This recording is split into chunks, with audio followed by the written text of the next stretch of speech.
मोदी के नेतृत्व में देश को नई पहचान मिली। बीएल वर्मा वोटों की सबसे बड़ी चोर कांग्रेस पार्टी है।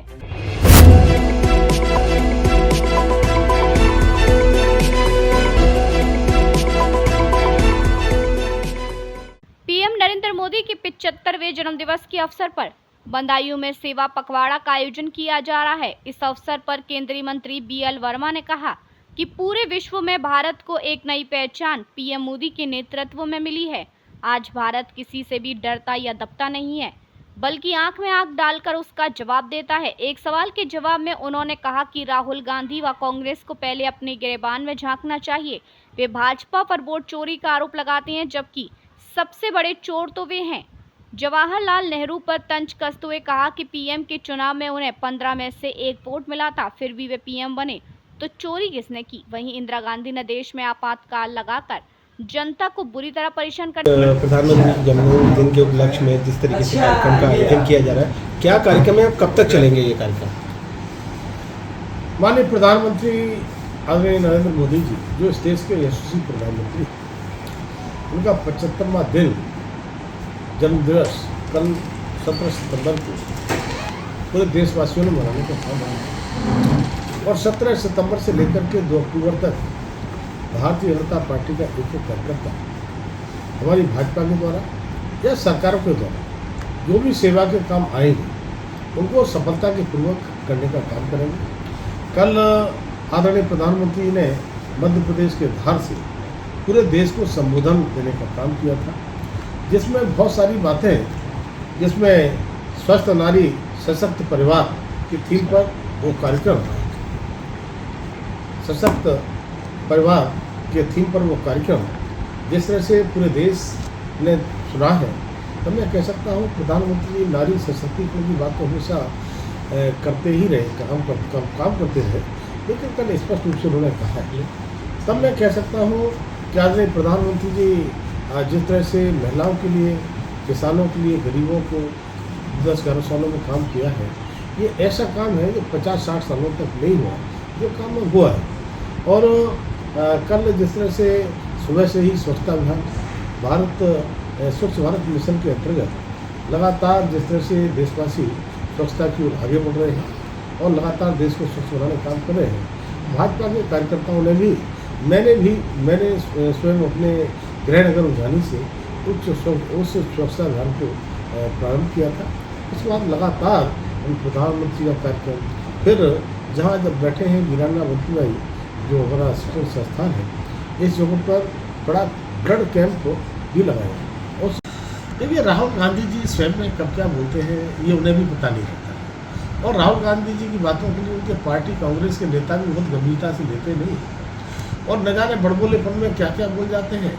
उसके बाद में कोर्ट से माफ़ी मांगते हैं, लोगों से माफ़ी मांगते हैं, तो उनका बोलना फिर माफ़ी मांगना, ये उनका दूसरी अस्थिरतापन उनका जिस तरह से है। और चुनाव आयोग को क्यों घेर रहे हैं, चुनाव आयोग को घेर रहे हैं, मैं पूछता हूँ क्या आप सांसद राहुल गांधी जी बने हैं तो वोट चोरी से चुनाव आयोग ने बनाया है क्या जिन प्रदेशों में कांग्रेस की सरकारें, कोई सरकारें नहीं वो कम रह गई हैं, पश्चिम बंगाल से लेकर के, पंजाब से लेकर के, या कांग्रेस की सरकार कर्नाटक से लेकर ये बनी है तो वोट चोरी से बनी है क्या? तब वो जहाँ पर वोट जीत जाएंगे वहाँ पर वोट चोरी नहीं होगी, वहाँ ईवीएम ठीक होगी, और जहाँ हार जाएंगे, जनता ने नकार दिया तो ईवीएम ने ठीक, ईवीएम पर ठीक रहना पड़ेगी। और अगर मैं बात वास्तव में वोट चोरी की बात करूँ तो चुनाव आयोग ईमानदारी से निष्पक्ष अपना काम करता है, ये एजेंसियां अपना स्वतंत्रता से अपना काम करते हैं, लेकिन वोट चोरी की जब बात करते हैं, वोट चोरी का उदाहरण तो साक्षात कांग्रेस ने किया है। पहली बार जवाहरलाल नेहरू जी जब प्रधानमंत्री बने थे उस समय 15 वोट पड़े थे, तो 15 वोट में से 1 वोट मिला था पंडित जवाहरलाल नेहरू को, और 14 वोट मिले थे हमारे सरदार वल्लभ भाई पटेल को। आप विचार करिए, 14 वोट वाला देखता रह जाता है और 1 बार प्रधानमंत्री बन जाता है। और सबसे बड़ा वोट चोरी का काम तो इंदिरा गांधी जी ने उस समय किया था, जब जिस समय हाई कोर्ट ने उनके चुनाव को ही रद्द कर दिया था और कहा वोट चोरी से हुआ है। तो वोट चोरी के लिए हाई कोर्ट ने तब से कहा तो उसकी माफ़ी मांगना चाहिए देश के सामने, वो तो मांगते नहीं। तब मैं कहूँगा कि उन्होंने पूरे देश को आपातकाल में झोंक दिया था। काहे के लिए? कोई देश की चढ़ाई नहीं थी, कहीं वो हमला नहीं कर रहा था केवल खतरे में थी तो इंदिरा गांधी की कुर्सी खतरे में थी। अपनी कुर्सी को बचाने के लिए पूरे देश पर आपातकाल थोपने का काम किया, पूरे देश को जेलखाना बनाने का काम किया। जिस तरह से करोड़ों लोगों की अनचाही यानी उनकी बिना इच्छा की नसबंदी करने का काम किया, और कितने लोग ऐसे जो गाँव छोड़ छोड़ करके, मैं तो देखता था उस समय क्यों भाग रहे हैं लोग, घर में नहीं सोते थे। तो राहुल जी को, चुनाव आयोग को नहीं बल्कि अपने गिरबान में झांकना चाहिए कि आपके पुरखों ने जो बेईमानी की है, वोट चोरी की है, उसके लिए आपने जरा भी शर्म दिखाया है तो जाकर देश के सामने माफ़ी मांगो। उन्होंने प्रधानमंत्री मोदी जी को इस देश की जनता ने आशीर्वाद दिया है, तब तीसरी बार वो प्रधानमंत्री बने हैं। और जिस तरह से सबका साथ, सबका विकास, सबका विश्वास और सबके प्रयास की राजनीति का मंत्र केवल कहते नहीं है, उस मंत्र को चरितार्थ करने का काम करते हैं। और योगी जी जीरो टॉलरेंस की बात कोई कहते ही नहीं है, इस मंत्र को चरितार्थ करने का काम। और हमने देखा है चाहे केंद्र सरकार की भर्तियाँ हों, चाहे उत्तर प्रदेश सरकार की भर्तियाँ हों, पुलिस के 457 लोगों के लिए जो वास्तव में भर्ती पुलिस की हुई है, बदायूं की मिट्टी में वो पले हैं, बड़े हैं, यहीं पर उन्होंने अपना फिजिकल टेस्ट कराने के लिए शारीरिक मेहनत की है। और 457 लोगों को जो नौकरी मिली है पुलिस में, मैं कहूँगा ये केवल और केवल भारतीय जनता पार्टी की सरकार में काम हो सकता है।